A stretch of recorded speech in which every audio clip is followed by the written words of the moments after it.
In 331 BC, on a vast open plain in Mesopotamia, one man stood against an empire.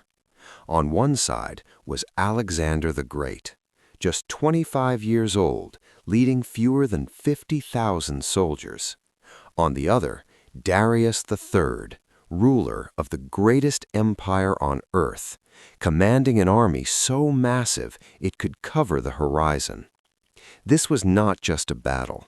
This was a moment that would decide the fate of the known world. And by the end of this day, an empire would fall, and a legend would be born. Before this moment, Alexander had already done the impossible.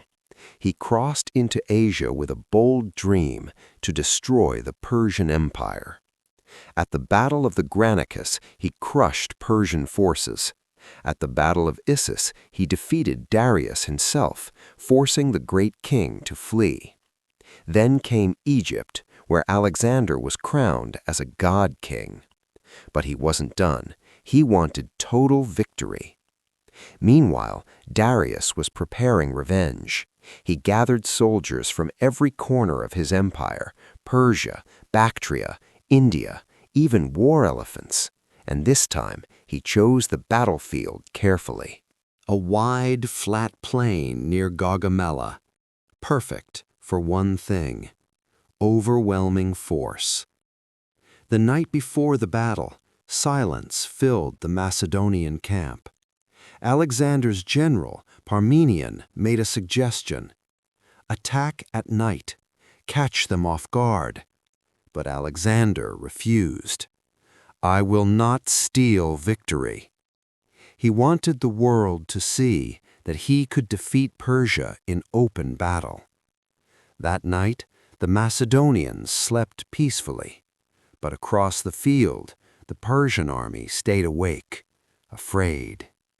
Thousands of torches burned in the darkness. Fear spread. By morning, they were exhausted. Alexander was not. At dawn, both armies formed. Darius stood in the center, surrounded by elite guards and the famous immortals. On his flanks, thousands of cavalry. In front, scythed chariots, blades spinning, designed to tear through men. Alexander arranged his army with precision. The Macedonian phalanx held the center, long spears forming a wall of steel. On the right, his most powerful force, the companion cavalry. And then, something unexpected happened. Instead of marching straight forward, Alexander moved sideways, a diagonal advance. Strange, risky, but deliberate. It was a trap. The ground began to shake. Darius gave the order.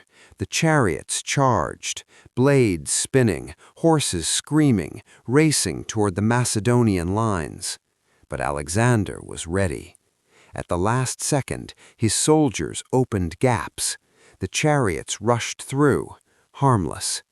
Then came the counterattack. Javelins flew, arrows rained down, drivers were struck, horses collapsed, the terrifying chariots were stopped.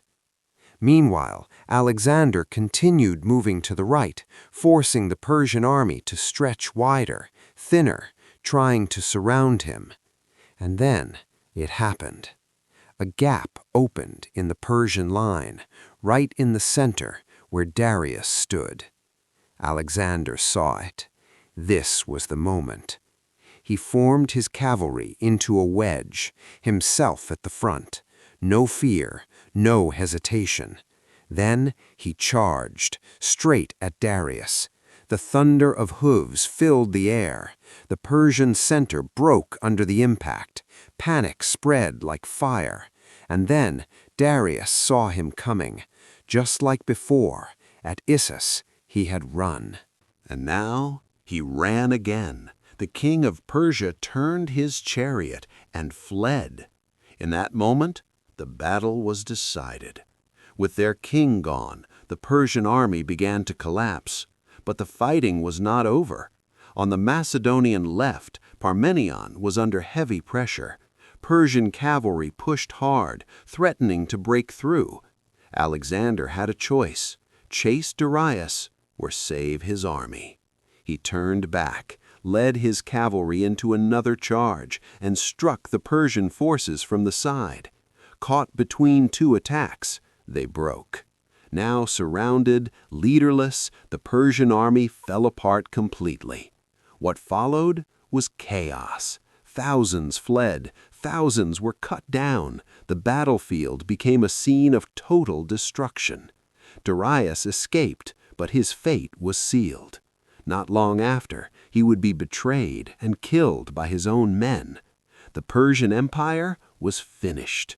Alexander marched into Babylon, then Susa, then Persepolis, taking control of unimaginable wealth and power, declaring himself King of Asia.